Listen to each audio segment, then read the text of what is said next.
Good morning प्यारे बच्चों, मैं कंचन पारी MD MCA कक्षा 5 में आपका स्वागत करती हूँ। कल हमने सर्वनाम के विषय में पढ़ा था। सर्वनाम जैसा कि नाम से ही पता चलता है, सर्व यानी सबका और नाम मतलब किसी भी व्यक्ति का या वस्तु का नाम, यानी कि सभी का नाम। देखिए, जैसे संज्ञा होती है, संज्ञा में किसी व्यक्ति वस्तु स्थान के नाम को संज्ञा कहते हैं, परंतु सर्वनाम वो होते हैं जो संज्ञा के स्थान पर काम आए जाते हैं। यदि हम एक ही व्यक्ति का बार बार नाम लेंगे, एक ही वस्तु का बार बार नाम लेंगे तो वो सुनने में थोड़ा सा अजीब लगता है, तब उसकी जगह हम सर्वनाम का प्रयोग करते हैं, जैसे मैं, हम, वह, वे इत्यादि। चलिए आज हम सर्वनाम के भेद के बारे में पढ़ते हैं। सर्वनाम के 7 भेद होते हैं। सबसे पहला होता है पुरुषवाचक सर्वनाम। जिन सर्वनाम शब्दों से किसी व्यक्ति का बोध होता है उसे पुरुषवाचक सर्वनाम कहते हैं, जैसे मैं, हम, तू, तुम, वह और वे। इसमें सबसे पहले ये ध्यान देने वाली बात है कि पुरुषवाचक सर्वनाम यदि किसी स्पेशल व्यक्ति के बारे में पता चलता है, जैसे अपने खुद के बारे में या किसी दूसरे व्यक्ति के बारे में, उसको पुरुषवाचक सर्वनाम कहते हैं। पुरुषवाचक सर्वनाम के भी 3 भेद होते हैं। सबसे पहला है उत्तम पुरुष।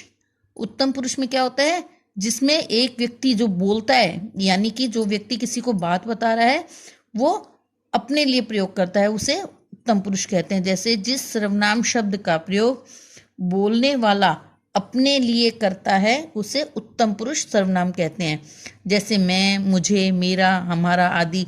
यानी कि जैसे मैं आपको कोई बात कर रही हूँ तो जो मैं अपने लिए उत्तम पुरुष हूँ। चलिए आगे चलते हैं। इसका दूसरा है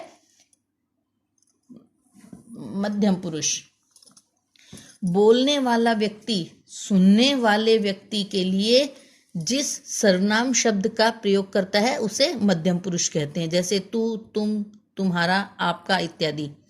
जिसमें जैसे जो व्यक्ति बोल रहा है और जो दूसरा व्यक्ति सुन रहा है उसके लिए जो शब्द प्रयोग किए जाएंगे वो मध्यम पुरुष कहलाते हैं, जैसे तू हुआ, तुम हुआ, ये मध्यम पुरुष हैं।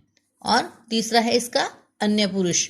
वे सर्वनाम शब्द जो बोलने वाले और तथा सुनने वाले के अतिरिक्त अन्य किसी तीसरे व्यक्ति के लिए आते हैं उन्हें अन्य पुरुष सर्वनाम कहते हैं, जैसे वह, वे, कोई, उसका, उनको आदि। जैसे एक व्यक्ति बोल रहा है, एक व्यक्ति सुन रहा है, परंतु ये दोनों मिलकर किसी तीसरे के बारे में बात करते हैं, उसे अन्य पुरुष सर्वनाम कहते हैं। चलिए, ये तो हमारे हो गए पुरुषवाचक सर्वनाम के भेद। उसके बाद हम दूसरा करते हैं निश्चयवाचक सर्वनाम। जो सर्वनाम शब्द किसी निश्चित व्यक्ति या वस्तु का बोध कराए उन्हें निश्चयवाचक सर्वनाम कहते हैं। जिससे निश्चयवाचक सर्वनाम यानी कि जिस चीज से हमें ये पता चले कि ये चीज बिल्कुल कन्फर्म है, इसके बारे में कोई भी संशय नहीं है, कोई भी डाउट नहीं है, उसे निश्चयवाचक सर्वनाम कहते हैं। जैसे वह यहीं पढ़ रहा है, इस वाक्य में स्पष्ट है कि वह निश्चयवाचक सर्वनाम है, कि कोई ये नहीं सबको पता है कि केवल यही व्यक्ति पढ़ रहा है, इसलिए। और अनिश्चयवाचक सर्वनाम, जिन सर्वनाम शब्दों से किसी निश्चित व्यक्ति या वस्तु का बोध नहीं होता उन्हें अनिश्चयवाचक सर्वनाम कहते हैं, जैसे यहाँ कोई नहीं आया, पानी में कुछ पड़ा है। इनमें देखिए, हमें कोई भी चीज़ कंफर्म नहीं है, सब कुछ डाउटफुल है।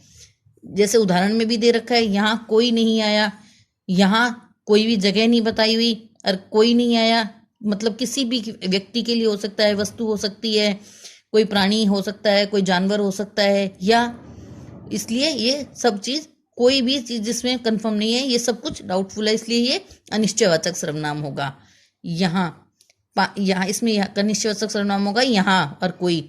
पानी में कुछ पड़ा है, यानी कि पानी तो है लेकिन पानी में क्या गिरा हुआ है, कब गिरा है, इसके बारे में कुछ भी नहीं पता, इसलिए इन शब्दों में कोई और कुछ, ये दोनों अनिश्चयवाचक सर्वनाम हो गए होंगे। चलिए, अब मैं आपको तो इन दो के बारे में, 3 के बारे में समझाया है, कल अपने बाकी करेंगे। आज मैं आपको करने के लिए दे रही हूँ, ये आपका होमवर्क है, आप इसे पूरा कीजिए। इनमें आपको जो मैंने आपको 3 भेद बताए हैं, इन तीनों, पहले आपको ये बताना है सर्वनाम के कितने भेद होते हैं। सर्वनाम के 7 भेद होते हैं, और किन्हीं 3 के बारे में उदाहरण देकर समझाएं। अब जो मैंने 3 उदाहरण आपको बताए हैं उन तीनों उदाहरण के बारे में आप यहाँ पे लिखिए। चलिए, धन्यवाद।